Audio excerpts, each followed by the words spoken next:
नमस्कार, मैं Rakesh Yadav star education की तरफ से स्वागत करता हूं आप सबका फिजिक्स के नए वीडियो में। और ये वीडियो जो है हमारा ये चैप्टर 2 को लेके है, क्लास 11 चैप्टर 2, जिसका नाम है यूनिट्स एंड मेजरमेंट्स। इसके पहले जो वीडियो था हमारा वो पहला चैप्टर से रिलेटेड था, उसमें हमने पहले चैप्टर की समरी देखी थी। और ये जो हमारा सेकेंड चैप्टर है इसमें हम बात करेंगे यूनिट्स और मेजरमेंट्स की, जो हमारे मात्रक है और जो मापन की विविध पद्धतियाँ हैं उनके बारे में हम इसमें देखेंगे। तो वो समझने से पहले सबसे पहले हमारा जो पहला टर्म यहाँ पे आ रहा है, जो पहला पद आ रहा है वो है भौतिक राशियाँ। भौतिक राशियाँ आप कहते किसको हैं? तो सबसे पहले भौतिक राशियों को इंग्लिश में बोलते हैं फिजिकल क्वांटिटीज़। वो भी आपको लेके साथ साथ चलना है। आपको यहाँ पे एक एक टर्म के जो इंग्लिश वर्ड्स है वो भी आपको याद करते चलना है, ताकि आपको इन फ्यूचर काम आएगा। तो पहला जो है आपका वो है फिजिकल क्वांटिटीज़ यानी भौतिक राशियाँ। तो कहते किसके हैं उसकी डेफिनेशन मैं आपको बता रहा हूँ। इस डेफिनेशन को आप नोट डाउन कर सकते हो अपने बुक में, क्योंकि आपको एग्ज़ाम पॉइंट ऑफ व्यू से बहुत ही काम आने वाला है। तो देखते हैं सबसे पहला जो हमारा टर्म है फिजिकल क्वांटिटीज़, उसकी डेफिनेशन। तो भौतिक राशियाँ कहते किसको हैं? तो the quantities which can be measure by an instrument, ऐसी राशियाँ जो किसी साधन द्वारा मापी जा सके।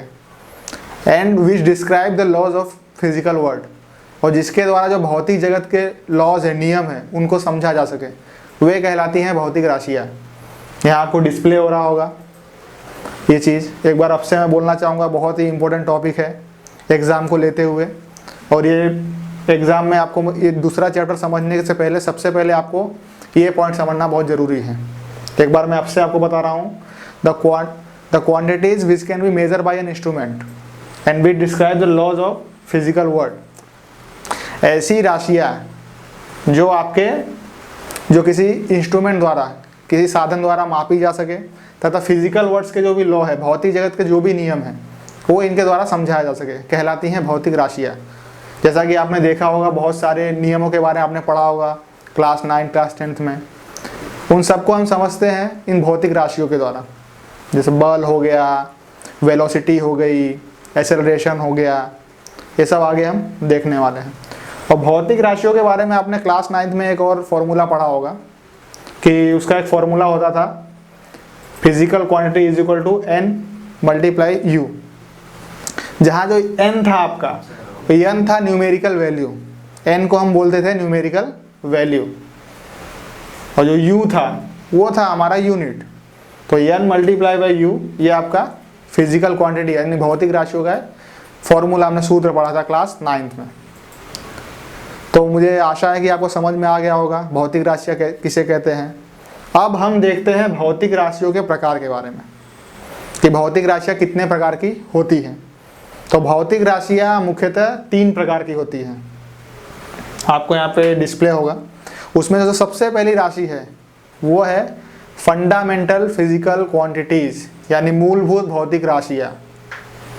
और जो दूसरी फिजिकल क्वांटिटीज़ है उसे बोलते हैं डिराइव्ड फिजिकल क्वांटिटीज़ यानी व्युत्पन्न भौतिक राशियाँ।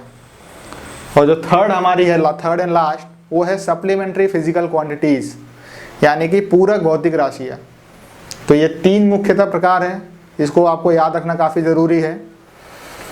और अब इसके बारे में हम लोग डिटेल स्टडी करेंगे कि क्या क्या है ये, क्योंकि एग्ज़ाम में ये भी क्वेश्चन बहुत बार आ जाता है कि भौतिक राशियों की परिभाषा दो तथा उसका प्रकार समझाइए।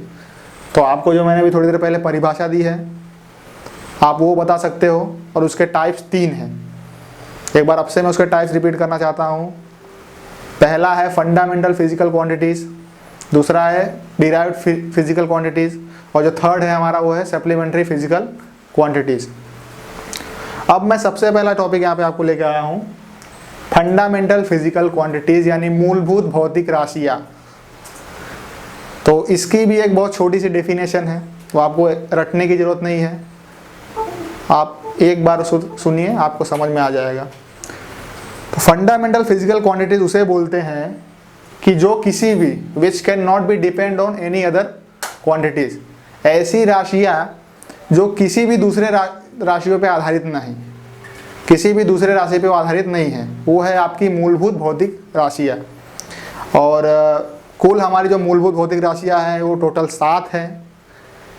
यहाँ पे आपको एक टेबल शो होगा, उस टेबल में आपको ये पहला जो टेबल है वो है फिजिकल क्वांटिटी, मतलब जो मूलभूत भौतिक राशियाँ हैं उसके बारे में, उसके बगल में उसका एसआई यूनिट है और उसके बगल में उसका सिंबल दिया हुआ है। तो आप यहाँ पे देख लीजिए, मैं आपको बताता हूँ।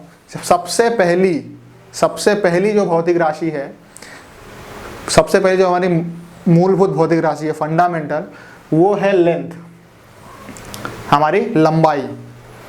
तो पहली हमारी भौतिक राशि लंबाई हो गई और उसका जो एसआई मात्रक है वो है मीटर और उसका सिंबल है स्मॉल m। दूसरी भौतिक राशि हमारी है वो है मास यानी द्रव्यमान और उसका जो एसआई मात्रक है वो है किलोग्राम और उसका सिंबल है केजी। थर्ड वन जो हमारा है वो है टाइम और उसका एसआई मात्रक है टाइम का, वो है सेकेंड और उसका जो सिंबल है वो है स्मॉल s। फोर्थ जो हमारा है वो है टेम्परेचर यानी कि तापमान। तापमान का हमारा जो एसआई यूनिट है वो है केल्विन और उसका सिंबल है K। पांचवी जो हमारी मूलभूत भौतिक राशि है वो है इलेक्ट्रिक करंट यानी कि विद्युत धारा। विद्युत धारा का जो एसआई मात्रक है वो है एम्पियर और उसका सिंबल है A। और जो छठी हमारी मूलभूत भौतिक राशि है वो है ल्यूमिनस इंटेंसिटी यानी कि ज्योति तीव्रता, जिसको कि हिंदी में आपकी बुक में दिया हुआ है और इसकी एसआई यूनिट है कैंडला। ये काफ़ी एग्जाम पॉइंट ऑफ व्यू से इंपॉर्टेंट है, बहुत बार आपको ये सवाल पूछा जाएगा कि कैंडला किसका ऐसा यूनिट है, तो आपको बताना है ल्यूमिनस इंटेंसिटी यानी कि ज्योति तीव्रता का ऐसा यूनिट है और उसका जो सिंबल होता है वो होता है CD। अब जो हमारा लास्ट है और 7वां जो हमारा मूलभूत भौतिक राशि है वो है अमाउंट ऑफ सब्सटेंस,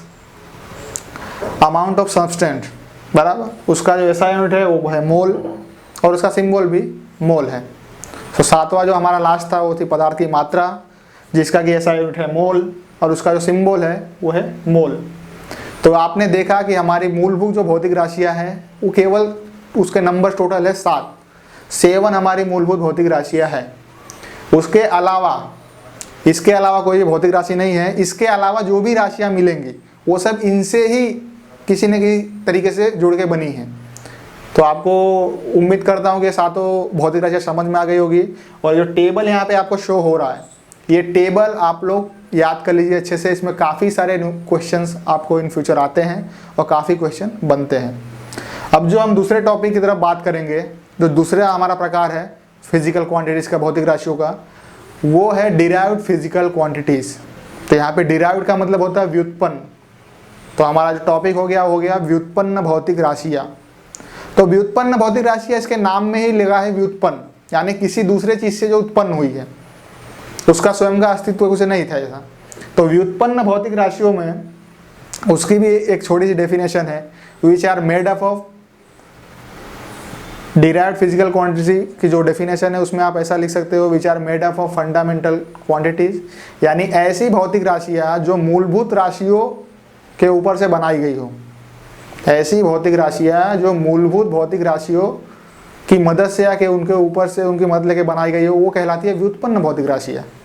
तो व्युत्पन्न भौतिक राशियों में आप बहुत सा एग्जाम्पल ले सकते हो। यहाँ पे आप देखें, जैसे एरिया की मैं बात करूँ तो एरिया का हमारा फॉर्मूला होता है लेंथ इंटू ब्रेथ। उसको हम अगर सीधे वे में लिखे तो L इंटू एल हो जाएगा। और लेंथ का आपने ऐसा, अभी लेंथ हमारा क्या था, पहली मूलभूत क्वांटिटीज़ थी। आपने जो फंडामेंटल फिजिकल क्वांटिटी में जो आपने टेबल देखा था उसमें जो हमारा पहला भौतिक राशि थी वो थी लेंथ। तो अब इसका हो गया मीटर मल्टीप्लाई बाय मीटर, अब हो गया मीटर का स्क्वायर। तो ये जो हमारी राशि बनी एरिया, जो ये हमारी भौतिक राशि बनी, ये किससे मिलके बनी, ये जो हमारी लेंथ से मिलके बनी। और लेंथ हमारी क्या है, मूलभूत भौतिक राशि है। तो आपने देखा कि कैसे मूलभूत भौतिक राशि से हमने एक नई राशि बना, इसीलिए इसे कहा गया डिराइव्ड फिजिकल क्वांटिटीज। इसी तरह आप वॉल्यूम को भी ले सकते हो। वॉल्यूम का आपने पढ़ा होगा लेंथ मल्टीप्लाई बाय लेंथ, और इसका जब हम इन टर्म्स ऑफ यूनिट में लिखेंगे तो मीटर मल्टीप्लाई बाय मीटर यानी कि मीटर क्यूब। तो ये भी, इसमें भी आपने देखा कि हमने लेंथ का यूज़ किया। अगला जो है फोर्स के बारे में हम बात कर लेते हैं। फोर्स का फॉर्मूला होता है mass multiply by acceleration, F is equal to ma। आपने क्लास 9th में पढ़ा होगा, जब आप न्यूटन के नियमों के बारे में पढ़ रहे थे तो उनका जो नियम था वो एक नियम ने बल की परिभाषा दी थी, जो हमारा फॉर्मूला था F बराबर m गुणे a। यहाँ पे m आपका क्या था, मास यानी द्रव्यमान, और ये क्या था, एक्सेलरेशन। अब आपके माइंड में आ रहा होगा कि एक्सेलरेशन क्या है। तो एक्सेलरेशन होता है त्वरण, जिसको हिंदी में बोलते हैं त्वरण। और त्वरण की भी परिभाषा आप लोग यहाँ पे मैं बता देता हूँ, आपको एकदम बेसिक ताकि क्लियर हो जाए। त्वरण जो हमारा है वो चेंज इन वेलोसिटी पर टाइम, ये यानी एकांक समय में होने वाले जो वेग में परिवर्तन होता है, एकांक समय में वेग में होने वाले परिवर्तन को ही बोलते हैं त्वरण। और उसका जो फॉर्मूला होता है A इज इक्वल टू, वो होता है डेल्टा V अपॉन T, यानी जो वेग में परिवर्तन की दर है वही कहलाती है त्वरण। तो फोर्स इज इक्वल टू होता है मास इंटू एक्सेलरेशन। और अगर उसका आप यूनिट यहाँ पे निकालना चाहोगे तो मास का आपका आ जाएगा किलोग्राम, और एक्सेलरेशन का यूनिट है मीटर पर सेकेंड स्क्वायर, यानी आपका हो जाएगा kg मीटर पर सेकेंड स्क्वायर। और बल का एक दूसरा भी मात्रक होता है जिसे बोलते हैं न्यूटन। एक और एग्जांपल आपको समझाना चाहूँगा वर्क का। आपने क्लास 10th में या 9th में पढ़ा होगा वर्क, कार्य के बारे में। तो कार्य का जो हमने फॉर्मूला पढ़ा था वो था W बराबर F मल्टीप्लाई बाई D, यानी बल गुणे विस्थापन।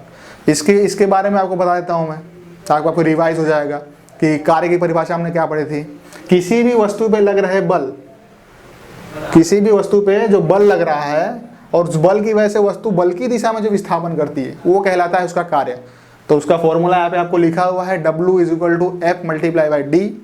और इसका अगर यूनिट हम लोग निकालेंगे, और इसका जो यूनिट आप यहाँ पे देख रहे हैं वो है kg मीटर स्क्वायर पर सेकेंड स्क्वायर, क्योंकि थोड़ी देर पहले हमने इसकी परिभाषा क्या पढ़ी, कार्य की, बल तथा उसकी दिशा में होने वाले विस्थापन को ही कार्य बोलते हैं। तो इसका यूनिट यहाँ पे लिखा हुआ है, आप लोग ये यूनिट ध्यान रखिए, इस चैप्टर में आपको काफ़ी काम आने वाला है। अब जो हमारा तीसरा पॉइंट है, जो हमारा तीसरा टाइप्स था, वो है सप्लीमेंट्री फिजिकल क्वांटिटीज़, यानी कि पूरक भौतिक राशियाँ। ये प्री डिफाइंड है, ये पहले से डिफाइंड है। इसमें दो पॉइंट का समावेश होता है। जो सबसे पहला पॉइंट है वो पॉइंट है आपका प्लेन एंगल, यानी कि जिसको हम हिंदी में बोलते हैं समतल कोण। और इसका मोस्ट ऑफली पेपर में यूनिट्स ही पूछे जाते हैं। तो जो आपका समतल कोण होता है, समतल कोण का यूनिट होता है रेडियन। और जिसका सेकंड टाइप्स है, जो दूसरा उसका प्रकार है, वो है सॉलिड एंगल, यानी कि धन कोण। और इसका जो यूनिट होता है ये होता है स्टेरेडियन। तो अभी तक आपने देखा भौतिक राशियों के प्रकार, भौतिक राशि की परिभाषा सबसे पहले आपने देखी, उसके मुख्य प्रकार देखे जो कि 3 थे, उसमें तीनों प्रकार के बारे में आपने जाना। और इस तरीके से ये पूरा टॉपिक था। अब आपको एक चीज़ और मैं यहाँ पे ऐड करना चाहता हूँ कि जब भी आप फिजिक्स पढ़ रहे हो तो जो भी आपके इंग्लिश वर्ड्स उसमें आते हैं, जो भी आपकी बुक्स में इंग्लिश वर्ड आते हैं, या जो भी मैं कोई इंग्लिश वर्ड्स बोलता हूँ, उन सब वो केवल आप हिंदी को लेके मत चलिए। आप हिंदी, हो सकता है आप हिंदी मीडियम के स्टूडेंट हो, तो आप केवल हिंदी को लेके मत चलिए, आप उसके साथ साथ उसका इंग्लिश वर्ड्स भी याद रखना शुरू कीजिए। जैसे बल को फोर्स बोलते हैं, वेलोसिटी को वेग बोलते हैं, एक्सेलरेशन को त्वरण बोलते हैं, तो आपको पता होना चाहिए। फिर ऐसा नहीं होना चाहिए कि आपके कई क्वेश्चन में एक्सेलरेशन लिखा हुआ है तो आपको समझ में नहीं आ रहा कि एक्सेलरेशन है क्या। इसीलिए आपको, अभी आपका स्टार्टिंग है, शुरुआत है 11th का, तो आपको जो भी टर्म्स है फिजिक्स के, उस सारे टर्म्स की जो इंग्लिश मीनिंग है वो आपको साथ साथ में लेके चलनी है। और इससे आपको ये फ़ायदा होगा कि जो भी आगे आने वाले आपके चैप्टर्स हैं वो सब इससे ही कनेक्टेड हैं। यहाँ से आप जो शुरुआत कर रहे हो, इससे ही इंटरकनेक्टेड सारे चैप्टर आगे बढ़ते जाएंगे। तो अगर अभी आपको ये सब टर्म्स के मीनिंग्स पता होंगे तो आपके लिए काफ़ी अच्छा होगा। और उम्मीद करता हूँ कि ये वीडियो में आपको जो भी समझाया समझ में आया होगा। और अगर कोई डाउट्स है आपको तो आप कमेंट सेक्शन में प्लीज़ उसको लिख के भेजिए, क्योंकि आपके कमेंट्स ही है जो हमें बताते हैं कि आपको कौन सा पॉइंट कम समझ में आया या कौन सा डाउट रह गया है, जिससे हम काफ़ी और इम्प्रूव कर सकें। और आप लोगों का काफ़ी अच्छा सहयोग मिल रहा है। तो अगर आपको वीडियो पसंद आया तो चैनल को लाइक कीजिए, सब्सक्राइब कीजिए और अपने दोस्तों के साथ शेयर कीजिए। और ये वीडियो सभी के लिए है। नमस्कार।